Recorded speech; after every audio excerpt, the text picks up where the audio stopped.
시진핑 주석이 사드 배치 반대를 밝혔습니다. 박 대통령은 잠 못 자고 고민하고 있다며 미국을 포함해 포괄적 논의를 제안했습니다. 북한 스마트폰 평양터치를 입수했습니다. SD카드를 막아 한국 드라마 등이 유통되는 것을 막고 있습니다. 현직 부장검사가 스폰서 사건 무마 청탁을 한 의혹이 드러났습니다. 특혜 논란이 제기된 김재수 장관이 법적 대응하겠다고 밝히자 야당은 해임 건의안을 내기로 했습니다. 김영란법 시행을 앞두고 백화점 상품권 판매가 급증했습니다. 고가 선물용이란 관측이 나옵니다. 검찰이 소환에 통보한 롯데 신격구 총괄회장 측은 방문 조사를 원한다고 밝혔습니다. 월요일 저녁 뉴스 쇼판 시작합니다. 시진핑 주석의 입장은 바뀌지 않았습니다.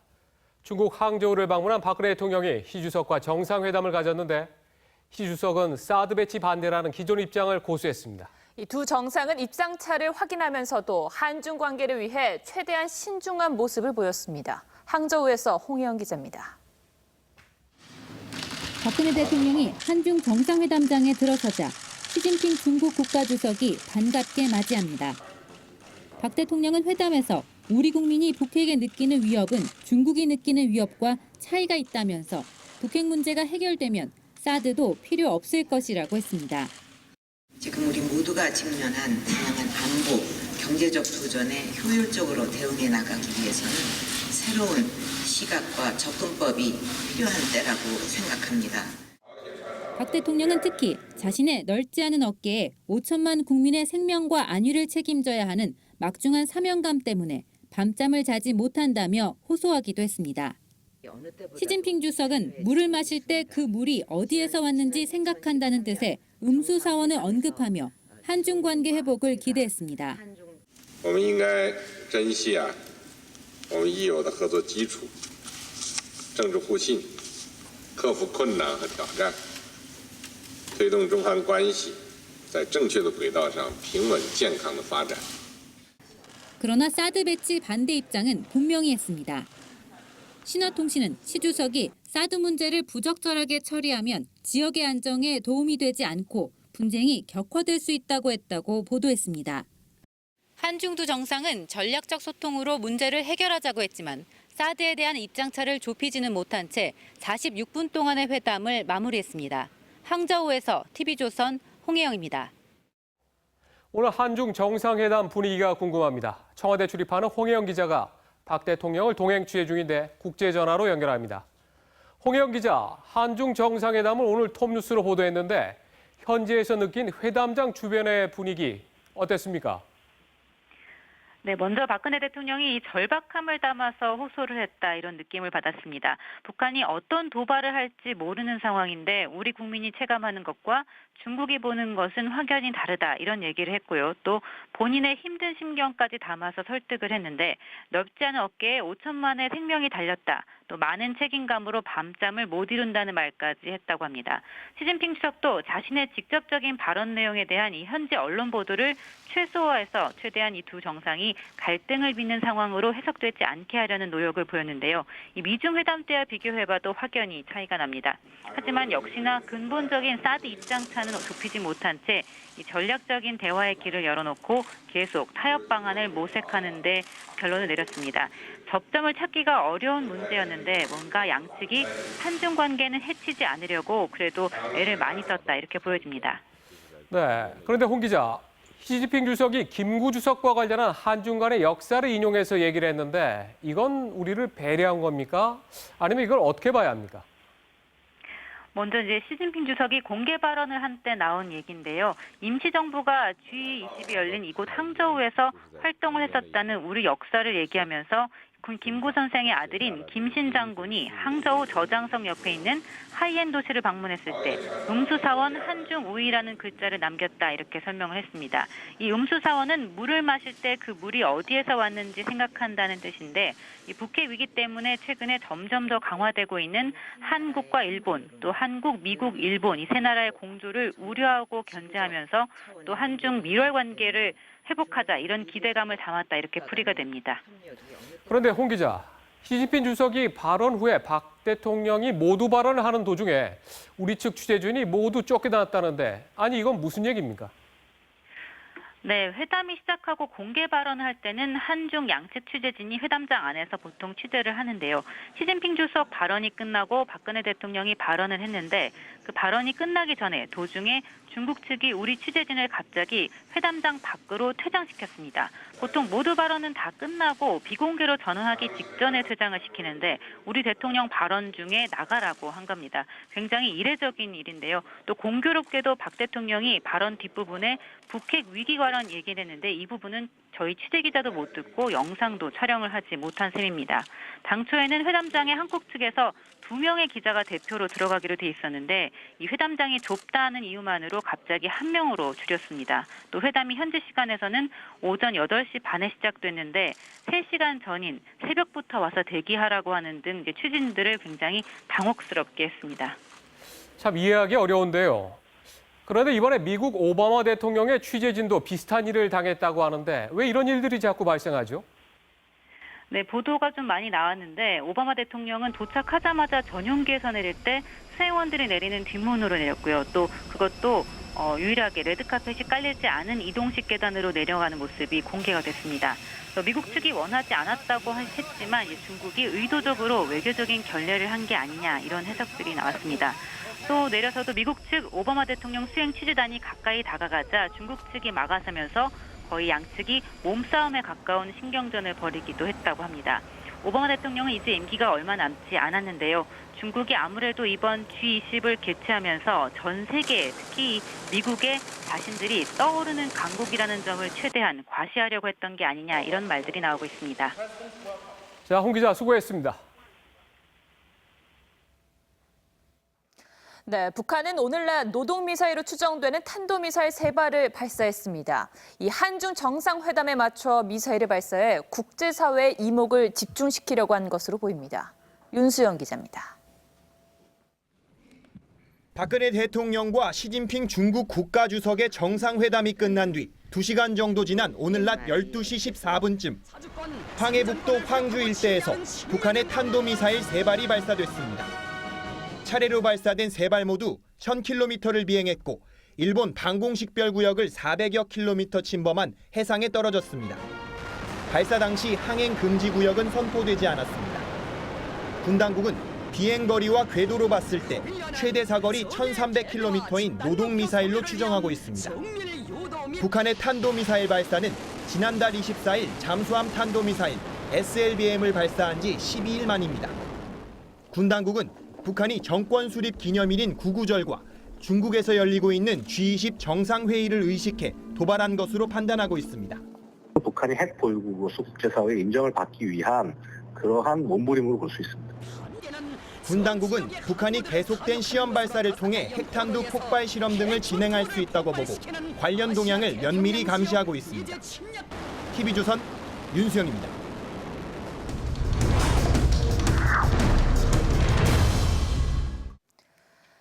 최근 평양이 발칵 뒤집혔습니다. 북한 전현직 간부들이 평양 시내 한복판에서 김정은 비방 전단을 살포한 것으로 알려졌습니다. 체제 균열 징후가 보이고 있습니다. 김정우 기자입니다. 정보당국은 북한 전현직 간부들이 평양 시내에서 김정은을 비판하는 반체제 유인물을 뿌린 사실이 있다고 밝혔습니다. 북한 전직 간부가 뿌린 속칭 삐라엔 노골적인 욕설과 함께 왜 우리는 못 사는가 평생 노력했는데 모두 속았다란 내용이 적힌 것으로 알려졌습니다. 한 소식통은 전단을 뿌린 전직 간부가 도주에 성공했지만 잠꼬대를 들은 아내의 신고로 결국 검거됐다고 전했습니다. 평양 내에 뿌려진 것은 집안의 불태가 튀어 들어간 것과 같다고 봐요. 체제 옹호력을 파괴시키는 그런 의미가 있는 전단입니다. 2012년 작성된 북한 당국 내부 문건엔 김정은이 미등록 인쇄기로 찍은 이른바 반동삐라에 대해 허튼 천도깨비 짓이라고 강하게 질책한 내용이 들어있습니다. 극히 일부에 한정됐던 비판 전단 살포 행위가 북한 체제 중심부로 번지고 있는 겁니다. 평양 상황 등 북한 동향에 대해서 이의주시하겠습니다. 김정은의 공포 통치가 도를 넘으면서 엘리트 간부층의 불만과 이탈 현상이 한계치를 넘어가는 모습입니다. TV조선 김정우입니다. 자, 상황이 이럴수록 북한은 더 외부와의 접촉을 철저히 차단하고 있습니다.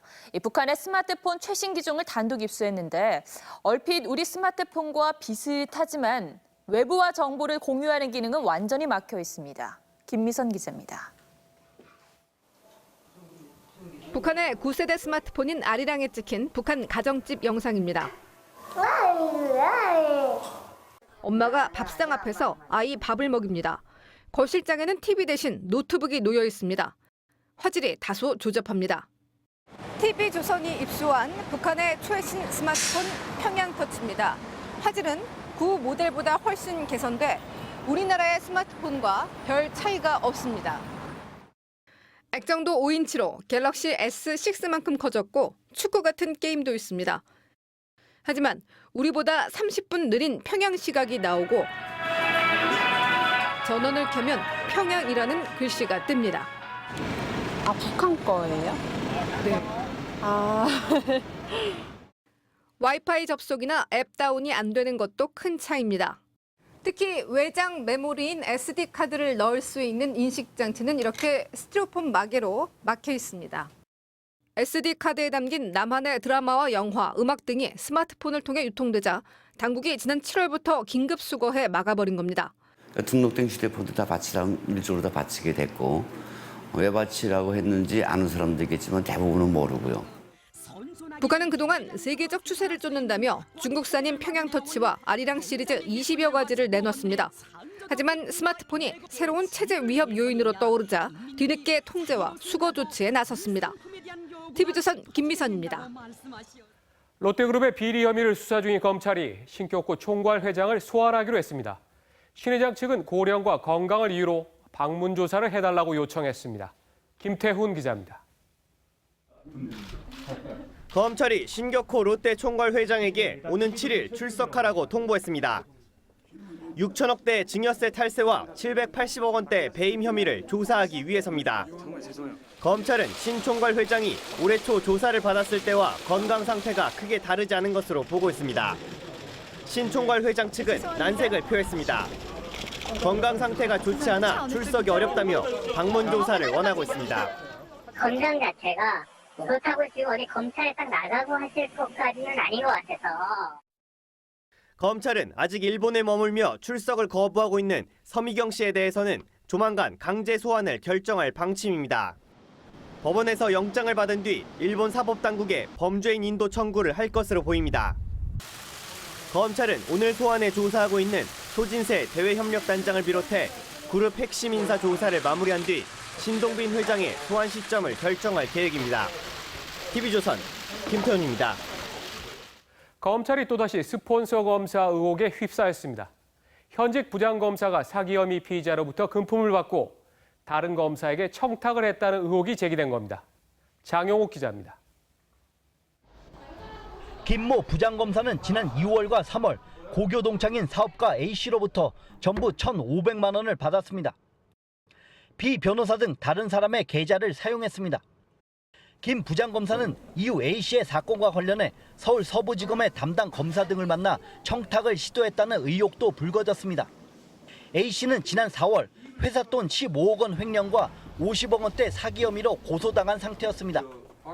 구속영장이 청구된 A씨는 도주하던 중 한 언론과 만나 자신이 김 부장검사의 스폰서였으며 빌려준 돈도 받지 못했다고 주장했습니다. 서부지검도 지난 5월 수사 과정에서 이 같은 의혹을 보고한 것으로 확인됐습니다.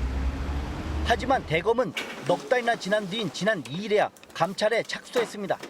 김 부장검사는 지난 주말 감찰 조사에서 술값과 아버지 병원비로 각각 500만 원과 1,000만 원을 빌렸지만 한 달여 만에 모두 갚았다고 해명했습니다. 또 검사와 만난 것은 업무를 위한 것일 뿐 청탁은 없었다고 말했습니다. 금융수사 전문가로 알려진 김 부장검사는 반부패 특별수사 공로로 검찰총장 표창도 받았습니다. 김 부장검사의 스폰서였다고 주장한 A씨는 오늘 체포됐습니다. TV조선 장용욱입니다. 최근 5만 원권 이상의 백화점 상품권 판매가 크게 늘고 있다고 합니다. 그 이유가 5만 원 초과 선물을 금지한 소위 김영란법 시행이 3주 앞으로 다가왔기 때문이라는데 김소은 기자입니다. 백화점 상품권 판매 창구.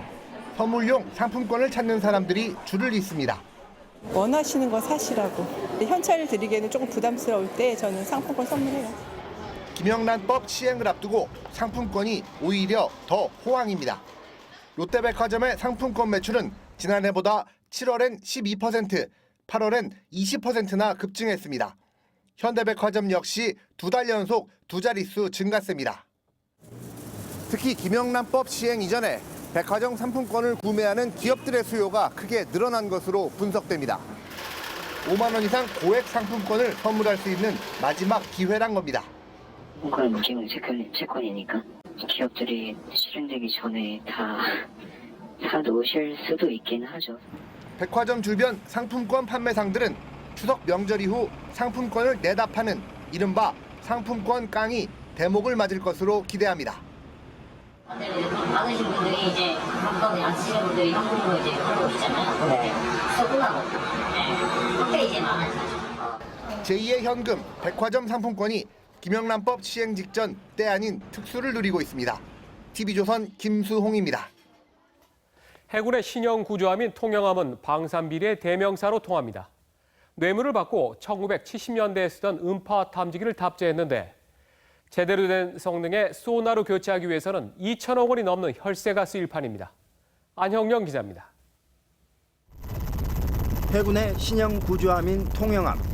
현재 음파 탐지기 소나를 달지 않은 채 운용되고 있습니다. 시험 운용 평가 과정에서 소나가 군이 요구한 성능 ROC를 충족하지 못했기 때문입니다. 통영함과 같은 성능의 소나를 단 2번 구조함 광양함과 소해함 세척도 신형 음파 탐지기로 교체해야 합니다. 뇌물을 받고 구닥다리 소나가 납품될 수 있도록 눈 감아준 방사청 직원 2명은 2심까지 유죄 판결을 받았습니다. 두 사람이 납품업체에서 받은 돈은 고작 4천여만 원. 하지만 새로운 소나 도입과 함정 개조를 위해 필요한 예산은 적게는 400억 원에서 많게는 2,600억 원이 소요될 전망입니다. 방사청은 최근 국회에 관련 예산을 요청했습니다. 막대한 혈세가 추가로 투입되지만 비리 연루자들은 한 푼도 물지 않습니다. 현재의 시스템으로서는 그 사람들에게 어떤 구상권 내지는 이런 부분들이 미진하지만 향후에는 발전적으로 여기에다 당시 군이 요구한 소나의 성능은 1970년대에나 쓰이던 제품 수준이었습니다. 해군이 제시하고 합동참모본부가 확정했지만 책임지는 사람은 단 한 명도 없습니다. TV조선 안형영입니다. 안 그래도 C형 간염 환자가 늘어나 불안한데 일부 동네 의원들의 내시경 위생 관리가 허술한 것으로 드러났습니다. 이 내시경을 제대로 소독하지 않으면 각종 병균을 옮길 수 있습니다. 병을 고치려다가 병을 얻는 격입니다. 이정현 기자입니다. 한 대학병원에서 위내시경 검사를 하고 있습니다. 검사에 쓰인 내시경 기구를 닦아보니 피가 묻어나옵니다. 내시경과 부속기구 등은 조직검사나 용종 제거 등에 쓰이기 때문에 반드시 소독했어야 합니다. 사용하면서 환자 몸에서 나온 이물질이나 여러 가지 위산 분비물들이 묻어있는 상태고 반드시 멸균을 해야 되는. 하지만 일부 동네 의원들은 안 지켰습니다. 건강보험공단이 내시경 검진을 하는 의원 3천여 곳을 조사한 결과 330곳이 소독을 제대로 하지 않거나 몸속으로 들어가는 긴관인 스코프 보관을 적절하게 하지 않았습니다. 내시경 기구를 제대로 멸균 처리하지 않으면 검진자가 각종 병균이나 바이러스에 감염될 수 있습니다. B형 간염 바이러스, C형 간염 바이러스, 독성이 강한 박테리아는 단순히 이렇게 조직 검사 않더라도 내시경만을 통해서도 감염이 될 수가 있습니다. 최근 일부 의료원에서 발생한 C형 간염 집단 감염을 지켜본 시민들은 더욱 불안해합니다. 우리가 저 병을 고치러 갔다가 그리고 또 병을 얻는 결과가 처리되잖아요. 그 마음이 굉장히 찜찜하고 불안하고. TV조선 이정현입니다.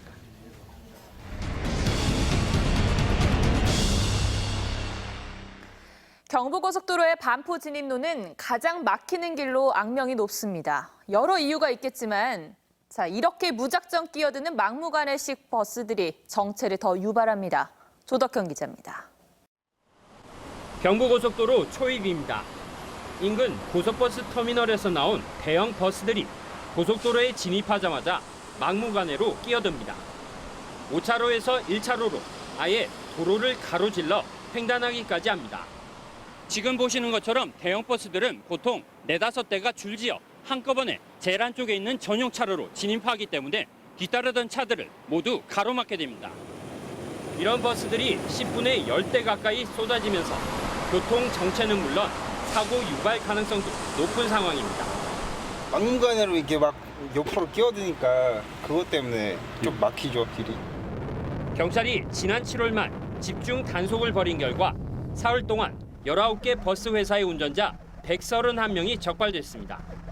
61살 이모 씨 등 운전 경력이 20-30년이 넘는 버스 기사들은 승객 30여 명을 태우고 차로를 넘나들며 난폭 운전을 일삼았습니다.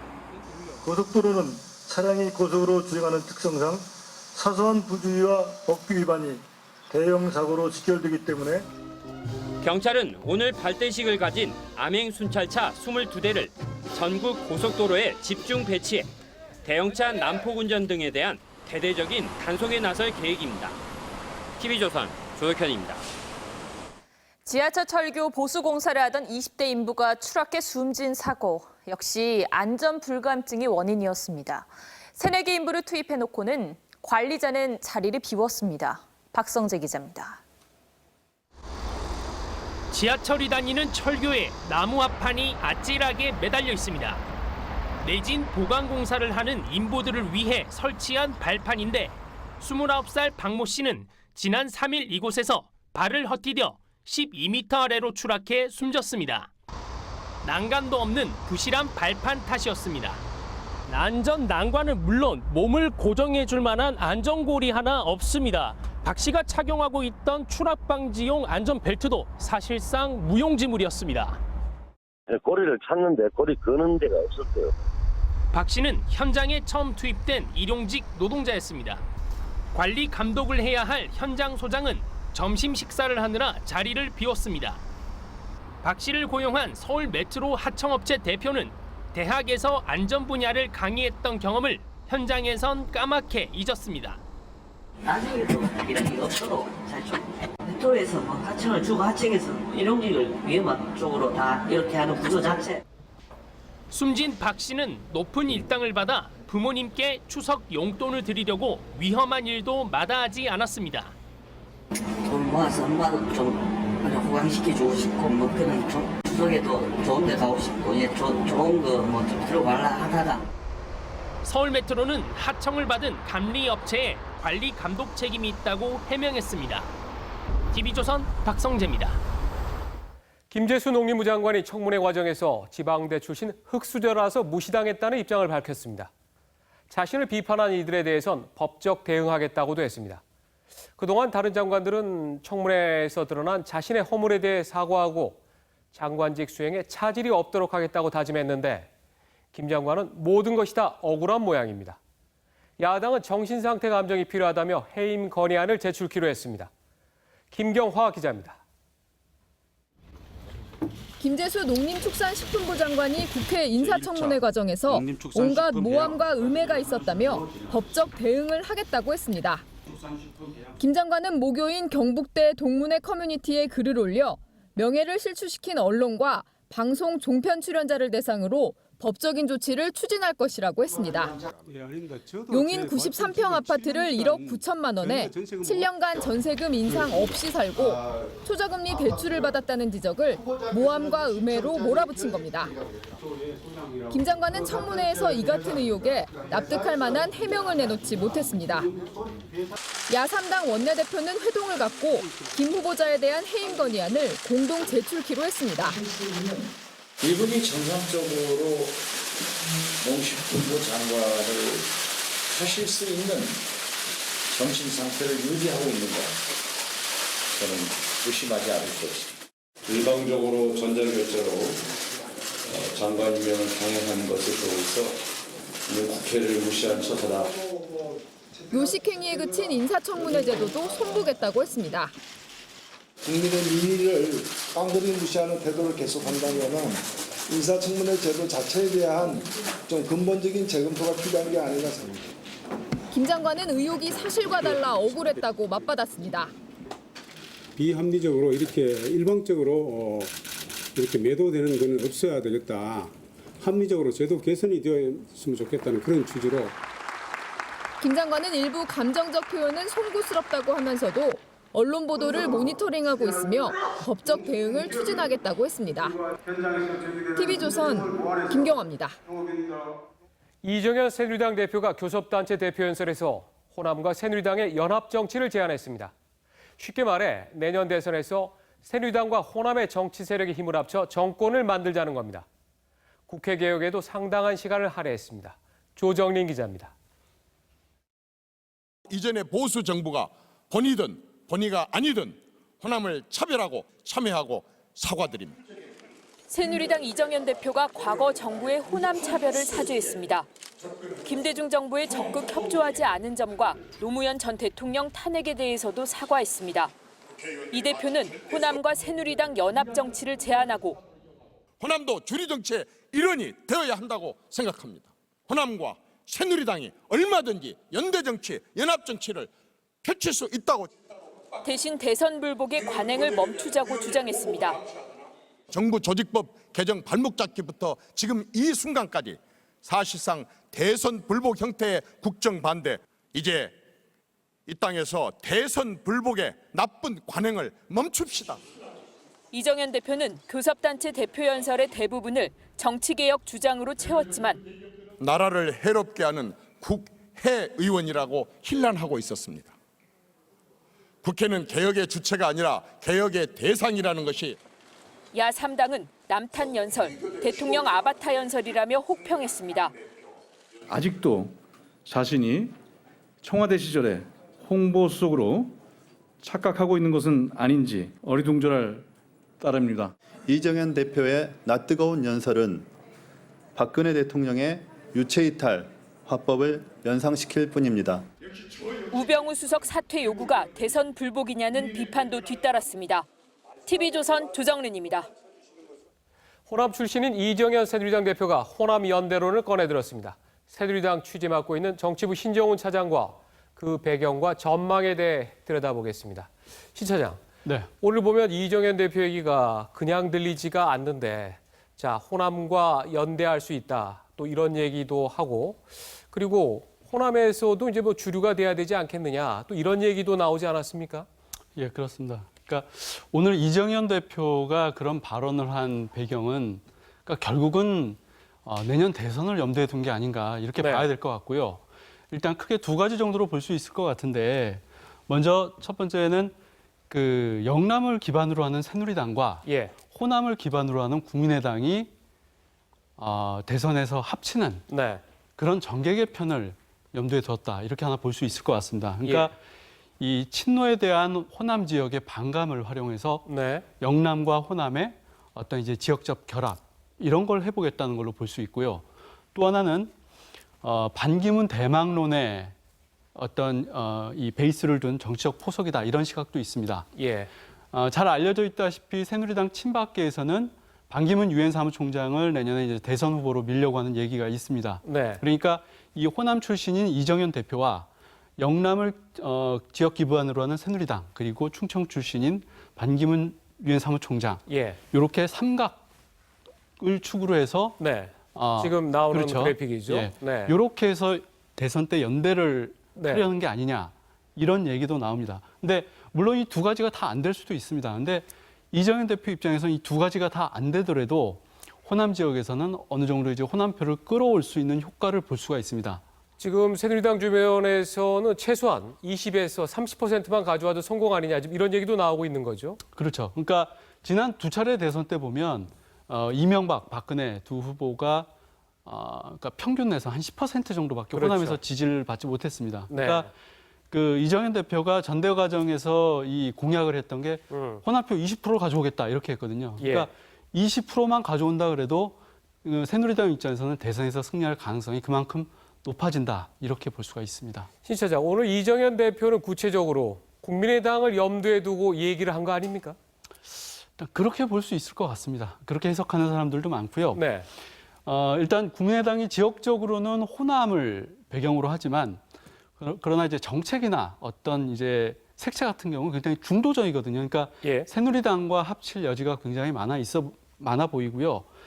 그런데 이런 점은 또 하나 감안을 해야 되는 게 이 국민의당이 새누리당과 합치려는 모습을 보이다가 자칫 새누리당의 이중대라는 이런 모습처럼 보이면 그나마 기반이 있던 호남 기반을 또 잃을 수도 있습니다. 그럴 수도 있죠. 그래서 그런 현실적인 어려움도 있고 또 하나는 이 반기문 유엔 사무총장이 여권의 대선 후보라는 그런 인식이 많이 퍼져 있지 않습니까? 예. 그것도 연대의 걸림돌로 작용할 수가 있습니다. 자, 그러면 오늘 이정현 대표의 오늘 연설에 대한 야당의 반응, 이건 어떻습니까? 뭐 예상대로 상당히 비판을 많이 했습니다. 특히 이제 국민의당의 비판이 강했는데 네. 국민의당에서는 특히 그 지역, 그러니까 박근혜 정부의 이게 편중된 인사 문제를 강하게 지적을 했습니다. 그러니까 아니 지금 이렇게 인선은 영남권에 편중된 인선을 하면서 왜 갑자기 호남 타령이냐 이런 얘기를 하는 겁니다. 그리고 이제 더불어민주당에서도 뭐 대표가 이제 호남 지역이기 때문에 뭐 당연히 호남 얘기하는 거 아니냐 이제 그런 정도 이상의 의미 부여를 하지는 않았고요. 그러니까 이제 야당의 이 반응을 보면 야당에서는 지역적으로 이제 호남 지역이 자기들 텃밭인데 새누리당에서 이쪽으로 가겠다라고 하니까 당연히 반발하는 거고 또 지난 총선에서 보면 새누리당에서 이 호남 지역에서 국회의원 2명이 당선이 됐거든요. 이정현 대표와 정운천 의원. 그렇죠. 그러니까 이런 점도 야당이 앞으로 이 새누리당이 얘기하는 이 연대론에 대해서 견제하는 또 하나의 이유가 되는 것 같습니다. 오늘 이정현 대표의 발언 배경에는 얼마 전에 문재인 전 대표가 부산 지역 언론인들하고 얘기를 하면서 두 가지를 크게 얘기했단 말이에요. 네. 자, PK가 중요하다는 거하고 호남에서의 득표는 안정적이다라고 했는데 그런데 호남의 분위기는 전혀 그게 아니잖아요. 그래서 이정현 대표가 뭔가 이 빈틈을 좀 파고든 거 아니냐 이런 분석도 있어요. 네, 그렇게 나옵니다. 그러니까 그 문재인 대표의 말은 이겁니다. 그러니까 어차피 호남은 이 야당의 텃밭이고 여당의 텃밭인 이른바 PK, 대구 경북, 부산 경남 표만 얻어오면 대선에서 이길 수 있다 이런 얘기인데 거꾸로 이정현 대표의 얘기도 이 여당의 텃밭을 지키고 호남에서 못해도 한 20% 정도만 얻어오면 그렇게 해서 3자 구도를 형성을 하면 대선에서 이길 수 있다. 이런 주장을 하는 겁니다. 그러니까 그러니까 지난 총선에서 보면 그 더불어민주당이 그 여당의 텃밭이라고 했던 이른바 이제 부산의 낙동강 벨트에서 선전을 했거든요. 그렇죠. 부산에서 5명이 되고. 그렇죠. 그러니까 그런 현상이 내년 대선에서 호남 지역에서 일어나진 뭐 말라는 법이 없다. 이런 얘기를 하는 겁니다. 그러니까 최근에 더불어민주당하고 국민의당 지도부가 호남 지역을 굉장히 열심히 찾고 있거든요. 그러니까 이런 상황과 무관치 않다. 뭐 이렇게 볼 수 있을 것 같습니다. 알겠습니다. 계속 좀 지켜봐야 될 것 같습니다. 오늘 여기까지 듣겠습니다. 자, 수고했습니다. 네, 안산의 한 사무실에서 성인 남성 3명과 여성 1명이 질소가스에 질식해 숨졌습니다. 경찰은 동반 자살한 것으로 보고 수사 중입니다. 김승동 기자입니다. 경찰이 시신을 수습해 나옵니다. 이어 질소가스통 2개를 차에 싣습니다. 오늘 아침 8시 50분쯤 안산시 원곡동의 한 사무실에서 26살 김모 씨 등 4명이 숨진 채 발견됐습니다. 김 씨 등은 발견 당시 질소가스통에 호스를 연결한 비닐봉지를 뒤집어 쓴 상태였습니다. 경찰 조사 결과 숨진 4명은 주거지나 직업 등이 다른 것으로 드러났습니다. 또 김 씨 등 3명은 지난달 인천에서도 자살 사이트에서 만난 또 다른 남성과 함께 목숨을 끊으려다 경찰에 구조된 것으로 확인됐습니다. 아픈 사람도 있었고 자기 경제적인 상황을 기간하는 사람도 있었고 그냥 그런 일반적인 자살의 이유죠. 남자 사망자 1명의 바지 주머니에서는 신변을 비관하는 내용의 유서가 발견됐습니다. 이들이 동반 자살한 곳은 일행 중 1명의 후배 사무실이었습니다. 잠깐 맡겨놔도 되겠냐. 키가 저한테 있고 그 아래 편의점이 하나 있거든요. 경찰은 이들이 인터넷 사이트를 통해 만나 극단적인 선택을 한 것으로 보고 있습니다. TV조선 김승돈입니다. 출근 시간을 앞둔 이른 아침 서울 이태원에서 옷이 벗겨진 채 쓰러져 있는 20대 여성이 발견됐습니다. 온몸에 상처가 가득했는데 SNS로 만난 남성에게 성폭행을 당했습니다. 최원희 기자입니다. 25살 여성 A씨가 터벅터벅 걸어오더니 거리에 갑자기 주저앉습니다. 상의 없이 속옷만 걸친 채 찢어진 치마를 입고 있습니다. 10분 뒤 신고를 받고 출동한 경찰이 A씨를 데리고 갑니다. 여자가 옷 입은 게 약간 하얗다 싶었거든요. 계단에 이렇게 엎드려 있더라고요. 이곳에서 발견된 A씨의 목과 다리 등 곳곳엔 폭행의 흔적이 선명하게 남아 있었습니다. A씨는 지난 2일 새벽 SNS에서 만난 남성 36살 박모 씨와 서울 이태원의 한 클럽에서 술을 마셨습니다. 술에 취해 박 씨 집으로 따라갔지만 돌변한 박 씨를 당하지 못해 성폭행을 당했습니다. A씨는 박 씨가 저항하는 자신의 목을 조르는 등 폭행까지 일삼았다고 경찰 조사에서 밝혔습니다. 상의 속옷만 입고 상처가 있었기 때문에 여경 지원받아서 진술을 청취했고요. 저희가 그 신고 출동 나가자마자 보호자 옷을 입혀가지고 경찰은 합의 하에 성관계를 했다고 주장하는 박 씨를 긴급 체포해 조사하고 있습니다. TV조선 최연입니다. 경남 거창 군 의원이 지역 주민과 공무원 등이 모여있는 SNS 단체방에 음란 사이트 주소를 올려 논란입니다. 해당 의원은 자신이 하지 않았다며 해킹 가능성을 주장합니다. 이성진 기자입니다. 경남 거창에 사는 41살 임영태 씨는 지난달 31일 SNS 단체방을 열어보고 깜짝 놀랐습니다. 음란 사이트 주소가 올라왔고 이를 누르자 선정적인 글 수십 개가 뜬 겁니다. 제목을 눌렀더니 낯뜨거운 음란 동영상이 재생됐습니다. 음란 사이트 주소를 올린 인물은 거창군 의회 재선 의원인 강모 의원. 우리 주위의 사람들이 오히려 봐서는 안 되는 내용들인데 군의원이 올렸다는 거에 일단 좀 제일 많이 놀랐습니다. 단체방 회원은 거창 지역 공무원과 교사, 학부모 등 200여 명. 강 의원은 음란 사이트를 올리고 나서 단체방을 나갔고 이후 어떤 해명도 내놓지 않았습니다. 하지만 강 의원은 논란이 확산되자 자신이 한 짓이 아니고 SNS 계정이 해킹당한 것 같다고 주장했습니다. 보내지 않았다. 만일 제가 그걸 보냈다면 그 원칙을 걸고 사퇴를 하겠다. 그런 입장입니다. 강 의원은 지난 3일 경찰 조사에서 음란 사이트를 검색하긴 했지만 단체방에 링크를 걸진 않았다고 진술했습니다. 경찰은 강 의원이 스마트폰을 제출하는 대로 SNS 접속과 업로드 기록 등을 분석할 예정입니다. TV조선 이성진입니다. 이삿짐으로 위장해 단종된 외제차를 들여오거나 훔친 교회 승합차를 폐차로 둔갑시켜 해외로 수출한 일당들이 붙잡혔습니다. 세관의 허술한 관리를 이용했습니다. 오선열 기자입니다. 멋진 외제차가 뮤직비디오에 등장합니다. 출시된 지 20에서 30년이 지나 단종된 외제 클래식카입니다. 39살 이모 씨 등 6명이 불법으로 수입한 차량입니다. 이들은 1년 이상 외국에 체류하던 내국인이 쓰던 차량을 갖고 들어오면 중고차 수입과 관련된 까다로운 인증이 면제된다는 점을 이용했습니다. 생산이 단종돼서 국내로 수입할 수 없는 차량을 보유하고 싶은 그런 클래식 차량 애호가들의 심리를 이용한 사건. 이 씨 등은 일본 경매에서 사들인 외제 클래식카를 들여오기 위해 해외에 체류 경험이 있는 직장인과 유학생들에게 최고 200만 원을 주고 명의를 빌렸습니다. 이런 수법으로 이들은 지난 2011년부터 시가 30억 원 상당의 외제 클래식카 150대를 들여왔습니다.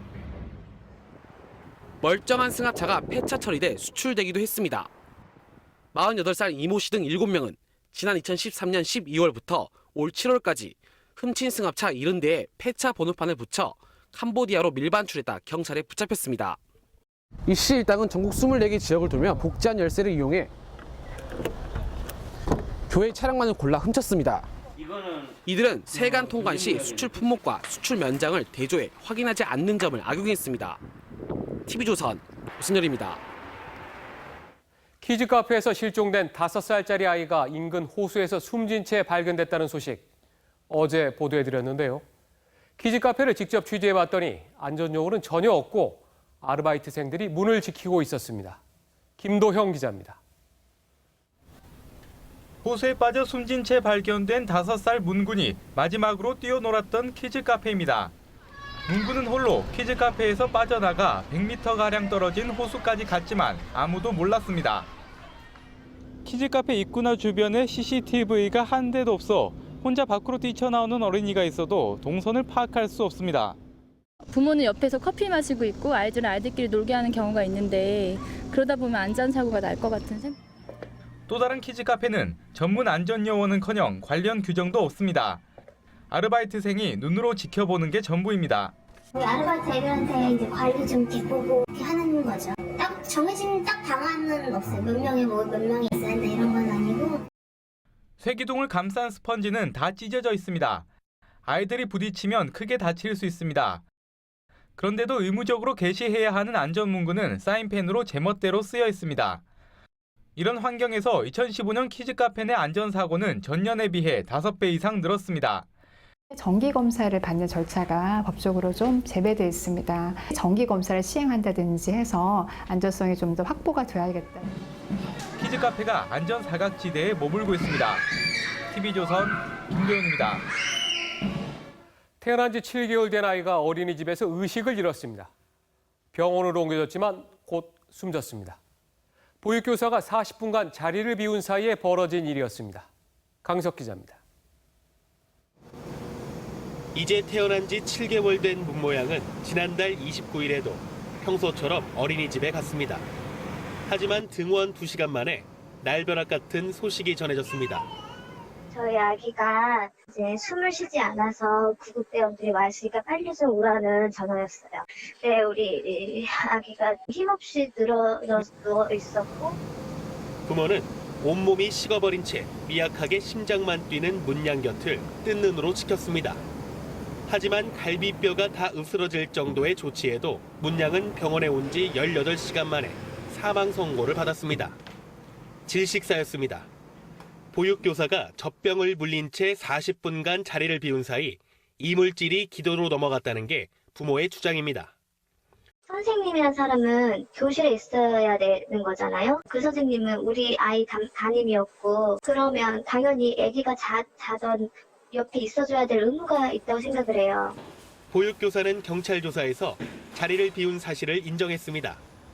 40분 만에 돌아와 아기 기저귀를 갈아주고 확인해보니 숨을 안 쉬고 있었다고 했습니다.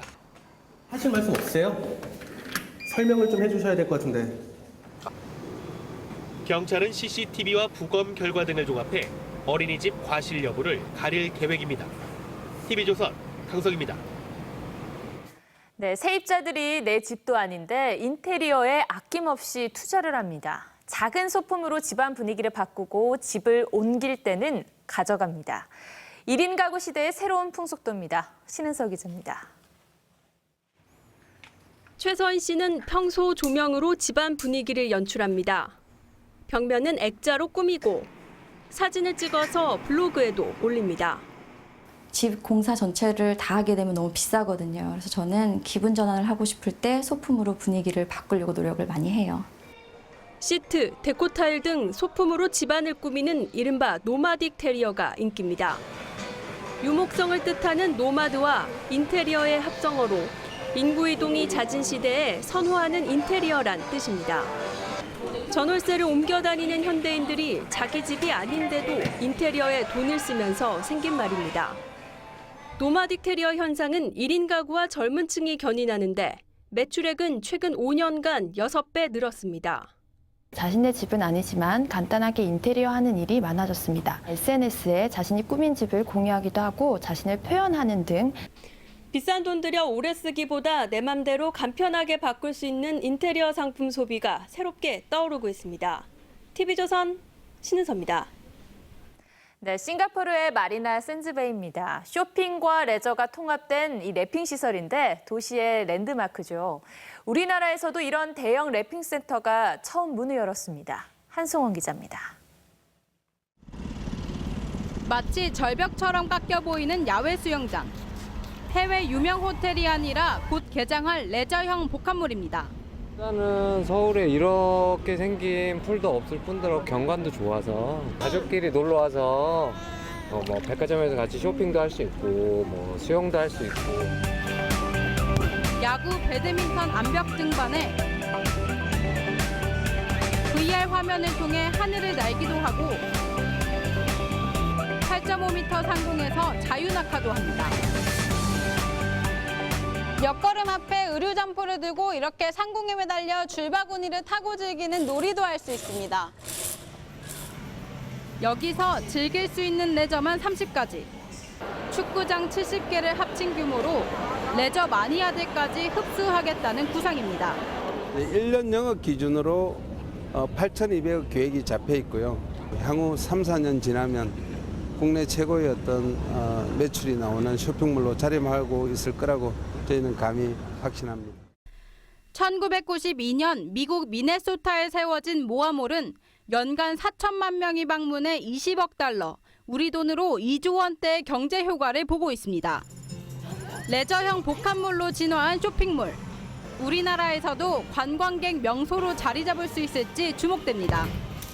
TV조선 한송원입니다. 반기문 유엔 사무총장의 임기는 올해 말까지입니다. 반 총장이 퇴임 전 마지막이 될 수도 있는 출장을 떠나 항저우 G20 정상회의에 참석 중입니다.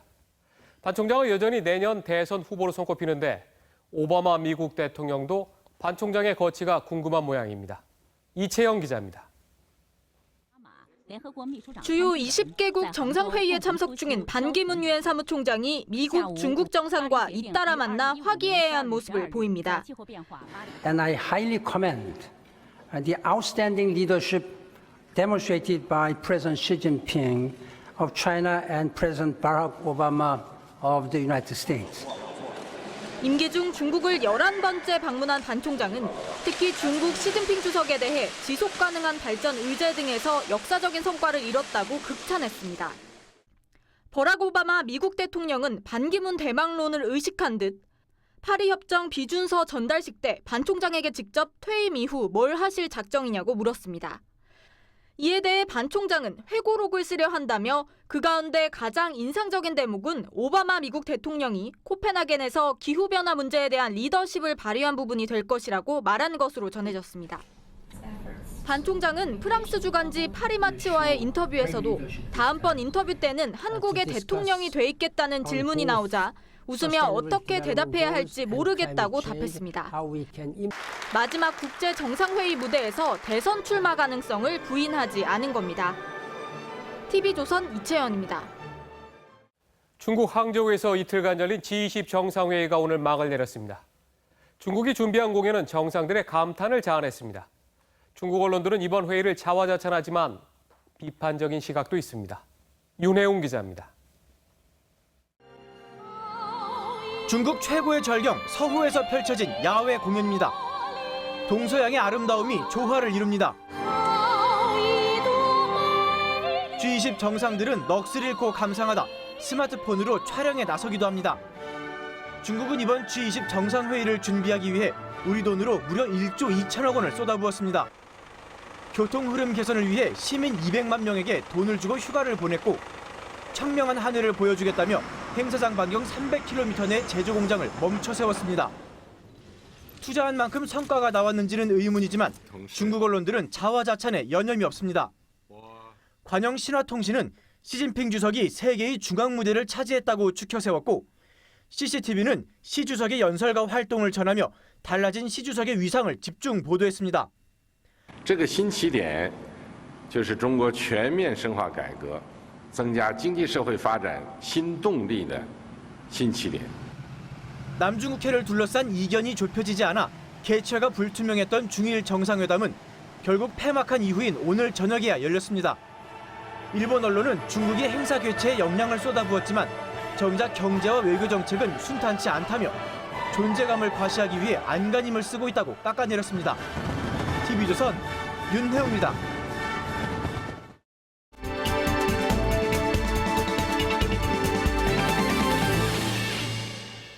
아마도 대한민국에서 가장 활발하게 중국 측과 교류하면서 한중 관계를 조망하는 분 중에 한 분일 겁니다. 김은교 아주대 중국정책연구소장 모시고 오늘 있었던 한중 정상회담에 대해 얘기 나눠보겠습니다. 어서 오십시오. 네, 감사합니다. 먼저 오늘 사드 배치가 결정된 후에 양국 정상이 처음 만난 건데요. 오늘 회담 어떻게 평가하십니까? 긍정적인 측면과 부정적인 측면이 동시에 공존한다고 생각합니다. 긍정적인 측면을 보자면 그 기존의 한국이 이야기했던 자주적이고 주도적인 예. 어떤 한중 그 사드 배치와 관련해서 네. 훨씬 전향적인 한국과 미국과 중국이 협의해서 문제를 해결하겠다. 그리고 예. 중국과 계속 같이 공조해 나가겠다. 이런 의사를 표현한 것이 긍정적이고요. 예. 부정적인 것은 상당히 서로 불편함에도 불구하고 이 정상회담에서 서로 그 입장을 표명하지 않을 수 없었던 아하. 그런 상황이 대단히 불편한 부정적인 예. 측면이 있습니다. 예. 오늘 제 눈을 좀 사로잡은 것은 박근혜 대통령이 이런 표현을 했습니다. 저의 넓지 않은 어깨에 5천만 명의 국민의 생명과 안위를 책임져야 한다는 막중한 사명감이 있다. 지금 이렇게 이제 그래픽이 나오고 있는데 그래서 밤잠을 못 이루며 이 문제를 걱정하고 했는데 예. 어떻습니까? 이 진심이 시진핑 주석에게 통할 가능성은 없습니까? 통했으면 정말 좋겠습니다. 그런데 이제 그동안의 그 두 분의 관계가 그렇게 좋았다가 네. 사드 문제로 인해서 이제 상당히 불편해진 예. 그 상황 속에서 이제 본인이 왜 그럴 수밖에 없었는지에 대한 설명을 지금 하고 있는 겁니다. 그런데 예. 결국은 모든 것은 국가 이익의 차원에서 그것을 이해하게 될 겁니다. 네. 오늘 어떻게 보면 시진핑 주석이 그래도 공개적으로 사드 배치에 대한 반대 입장을 밝히지 않은 게 그나마 좀 박근혜 대통령을 배려했다 이렇게도 볼 수가 있습니까? 그거는 분명히 그런 측면이 있습니다. 시진핑의 그 지금 현재 여러 가지 국내 정치적인 상황이나 그동안 해왔던 것을 보면 네. 상당히 사드에 대해서 강한 그 반대 입장을 가졌음에도 불구하고 예. 비공개적인 그 회담에서 그 문제를 밝혔다는 것은 배려한 측면이 있고요. 예. 그리고 중국 자체가 지금 한중 간의 지나친 갈등과 파국 국면으로 가는 건 원치 않는다는 네. 신호를 여러 측면에서 보내고 있습니다. 예.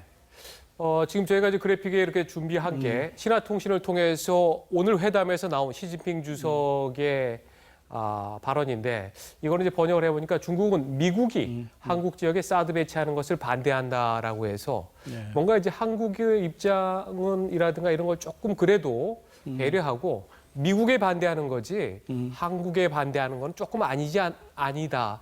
이런 네. 뉘앙스를 또 주려고 했다. 이런 분석도 하는 것 같은데 어떻습니까?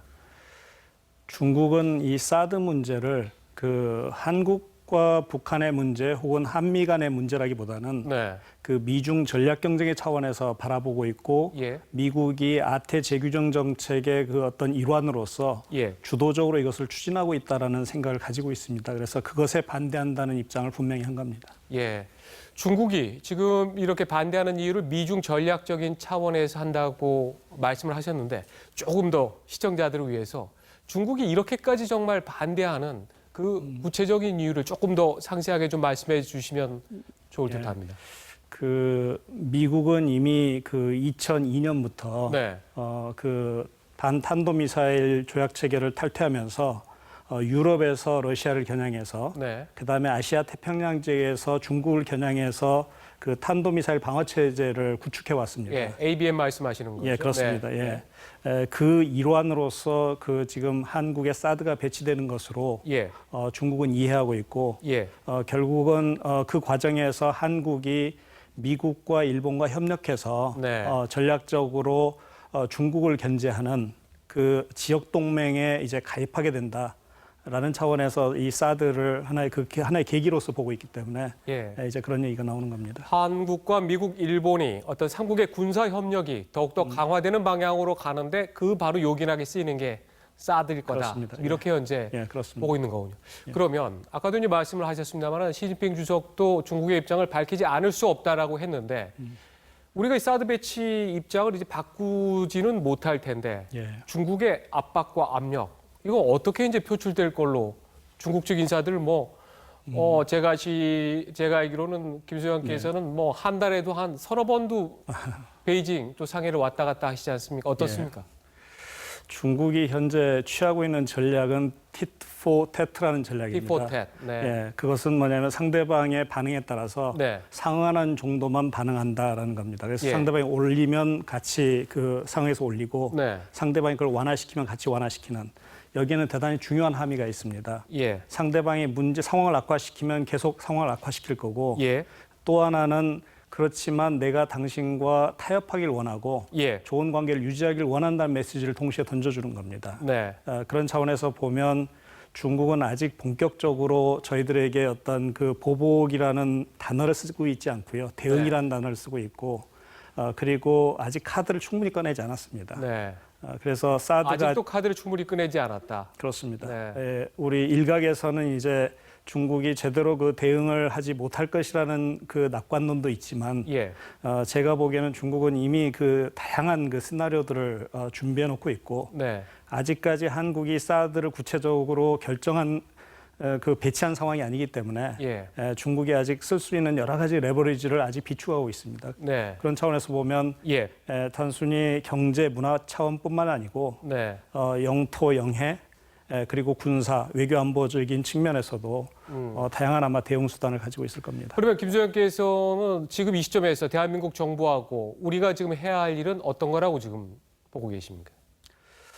오늘 박근혜 대통령께서 하신 그 말씀이 저는 정답이라고 생각합니다.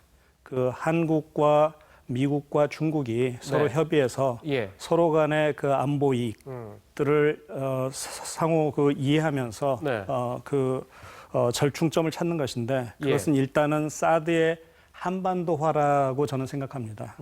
뭐냐면 우리 원래 목적이 북한의 위협으로부터 주한미군과 그리고 시설 그다음 우리 이 군시설들을 방어하겠다는 건데 그것에 합당하게 레이더도 제한하고 그 용도 변경을 할 때 중국은 결국은 그 용도 변경하고 수를 더 많이 늘릴 거라고 예측하고 있는데 그런 문제가 있을 때는 우리가 제도적으로 국내적으로 일단 걸르는 장치를 함으로써 미국의 요구도 들어주고 그다음에 우리의 그 필요도 가져오고 그다음에 중국의 어떤 이해 또 같이 사실은 상응해주는 그런 이제 절충점이 저는 있다고 생각합니다. 절충점. 그런데 마지막으로 이건 하나 꼭 여쭤봐야 될 것 같은데 중국이 너무 대국답지 않게 이번에도 김 소장이 하나 기고를 해달라 그래놓고서는 입맛에 맞지 않으니까 지금 그 부분은 게재를 하지 않은 거 아닙니까? 이건 너무 중국이 너무 좀 큰 나라답지 않다. 이건 이런 비판 많이 나오지 않습니까? 일단은 앞에 기고하신 두 분에 대한 이제 국내의 여론이 너무 악화됐었고 그래서 중국 쪽도 부담이 좀 있었던 것 같고요. 그다음에 제 그 논지가 한중이 관계가 감정적으로 악화되거나 파국으로 가는 것은 두 나라 결코 이롭지 않다. 그러니까 나만 옳은 게 아니라 너도 옳고 나도 옳다는 견지에서 해야 된다라고 했기 때문에 사드 국면의 압력을 강화시키고자 했던 그 의도와는 좀 차이가 있어서 중국 쪽도 좀 부담되었던 것이 아닌가. 그래서 중국이 게재를 거부했던 거군요. 하는 생각이 듭니다. 얘기를 좀 더 드려야 되는데 다음 기회에 또 얘기를 더 좀 듣도록 하겠습니다. 오늘 여기까지 듣겠습니다. 고맙습니다. 고맙습니다. 네, 우열이 가려질 것 같던 미국 대선 판도가 다시 혼전 양상에 빠졌습니다. 세 번의 TV 토론이 분수령이 될 전망입니다. 지선우 기자입니다. 각종 막말로 재발등을 찍었던 트럼프가 지지율 반등에 성공했습니다. 트럼프는 전국 단위 여론조사에서 폭스뉴스 조사를 제외한 다른 3개 여론조사 결과 근소한 차이로 힐러리를 앞섰습니다. 초환경 이민정책 논란을 불식시키려고 구사했던 소수인종 구애 행보가 효과를 봤다는 분석입니다. 흑인 교회를 찾고 멕시코를 방문한 것 등을 놓고는 대통령의 무게감을 느끼게 했다는 평가까지 나옵니다. Nothing is more sad than when we sideline young black men with unfulfilled potential, tremendous potential. 반면 힐러리는 국무장관 당시 개인 이메일 사용 논란에 여전히 발목이 잡혀 있습니다. It was still a mistake, and as I've said many times, if I could go back, I would do it differently. 또 고액 선거자금 모금에만 치중하는 힐러리의 모습에도 뉴욕타임스 등은 비판을 가하고 있습니다. 하지만 주요 경합주 판세에서 여전히 힐러리가 앞서 있어 대통령 당선 가능성은 아직도 힐러리가 훨씬 더 높다는 분위기입니다. 전문가들은 이번 달 26일부터 시작되는 세 번의 TV 토론이 결국 핵심 승부처가 될 것으로 내다보고 있습니다. TV조선 지선호입니다. 국민대통합위원회가 국민통합을 주제로 국회에서 토론회를 개최했습니다.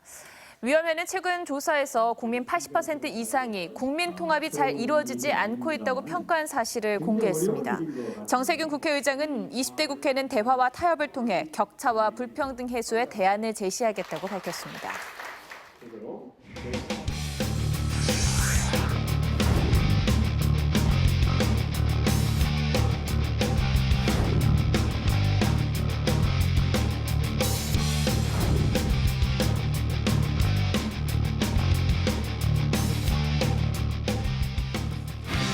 네, 중국을 꺾은 축구대표팀이 내일 시리아와 월드컵 조별 예선 2차전을 치릅니다. 시리아와의 경기에선 최전방을 주목해 보시죠. 이정찬 기자입니다.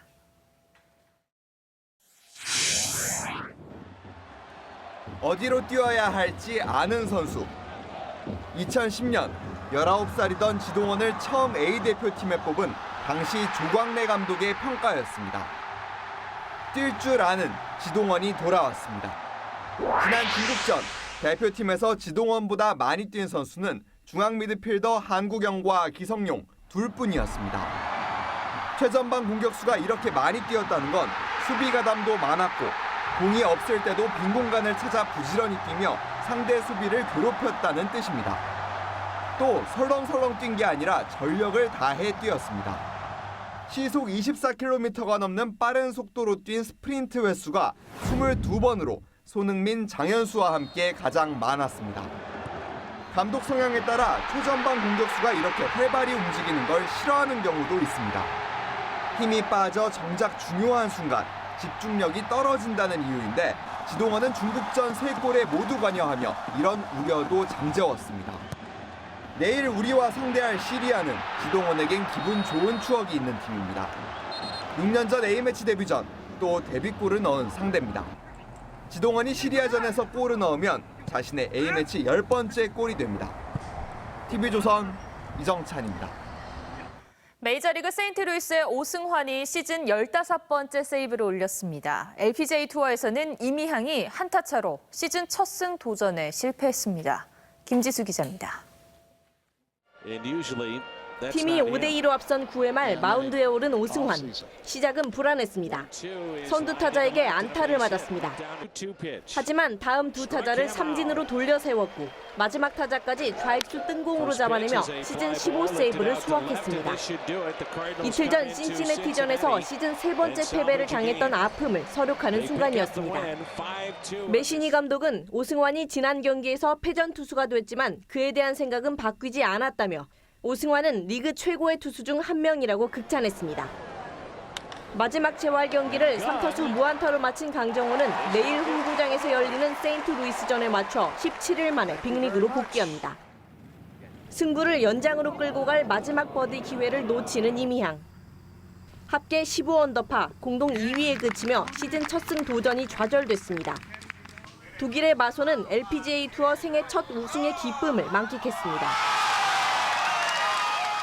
남자 테니스 세계 랭킹 5위 나달이 세계 랭킹 25위 폴리와 풀세트 접전 끝에 16강에서 탈락했습니다. 여자 단식에서는 세계 랭킹 2위 케르버가 크비토바를 2대0으로 제압하며 8강에 진출했습니다. TV조선 김지수입니다. 네, 지난주 프로야구는 순위 싸움이 치열한 만큼 진귀한 장면도 많이 나왔습니다. 특히 몸개그로 유명한 NC 박성민 선수는 큰 웃음을 줬습니다. 박상준 기자입니다. 박성민이 윤희상의 낮게 제구된 공을 그대로 퍼올립니다. 담장 상단을 맞고 떨어진 공을 SK 중견수 김재현이 재빨리 2루로 뿌리는데 여유를 뽐낸 박성민. 그제서야 전력 질주에 넘어지며 태그를 피해봤지만 2루를 지나쳐도 한참 지나쳤습니다. 홈런성 타구를 날렸지만 결국 2루는 밟아보지도 못하고 아웃. 머리를 긁적이며 자책합니다. 이틀 앞선 롯데전. 박성민의 타구가 쭉쭉 뻗어나갑니다. 손아섭의 글러브에 빨려 들어간 줄 알았는데 자세히 보니 외야 펜스 쿠션 사이에 끼었습니다. 좀처럼 볼 수 없는 진기한 장면에 난처하기는 공격도 수비팀도 매한가지. 롯데는 박성민이 선행주자 테임즈를 지나쳤기 때문에 주자 추월로 아웃을 주장했지만 심판은 인정 2루타를 줬습니다. 하마터면 횡사할 뻔한 박성민. 이번엔 발이 빨라서 문제였습니다. 최근 프로야구 시구 섭외 1순위는 리우올림픽 금메달리스트들. 세계 최강 중국을 상대로 가능성을 보여줬던 남자 탁구 대표팀의 정영식. 도쿄올림픽을 상징하는 2020번을 달고 나왔지만 탁구와 야구는 달랐습니다. 멋진 시구를 기대했지만 정영식의 패대기에 다들 말문이 막혔습니다. TV조선 박상준입니다.